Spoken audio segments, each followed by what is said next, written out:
À 37 ans, elle connaît déjà ses lieux sur le bout des doigts. Cela fait 8 ans que Mansoura Hamid Nouri arpente ces couloirs de l'Assemblée nationale où elle incarne une minorité enfin visible, la femme politique. Je revois et j'améliore la question que je vais poser au ministre. Diplômée en histoire, docteur en relations internationales, elle travaille sur tous les dossiers, terrorisme, scolarisation, écologie.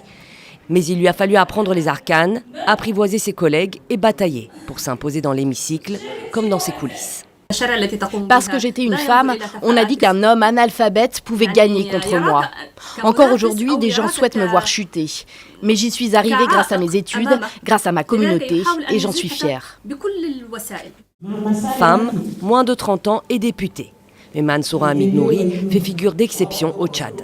Selon l'ONU, le pays traîne à l'avant-dernière place en matière d'égalité entre les sexes.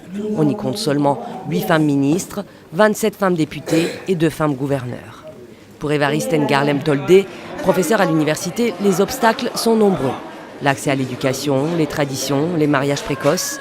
Mais il y a aussi un manque de volonté politique.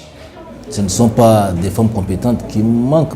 Ce n'est pas assumer une responsabilité gouvernementale qui leur serait difficile. Il y a une question aussi de mentalité. Il y a une question de mentalité parce que les Tchadiens pensent mal voir une femme ministre ou députée. Mais une femme aussi qui est forte, qui s'est battue pour sa communauté. Mais aussi... Comment changer les mentalités? Un documentaire s'y attelle en dressant des portraits de Tchadiennes engagées en politique. Ce sont des modèles, des femmes inspirantes pour la jeunesse, des femmes inspirantes pour d'autres femmes. Certaines sont connues depuis des années, d'autres sont nouvellement entrées dans le game, comme on peut dire.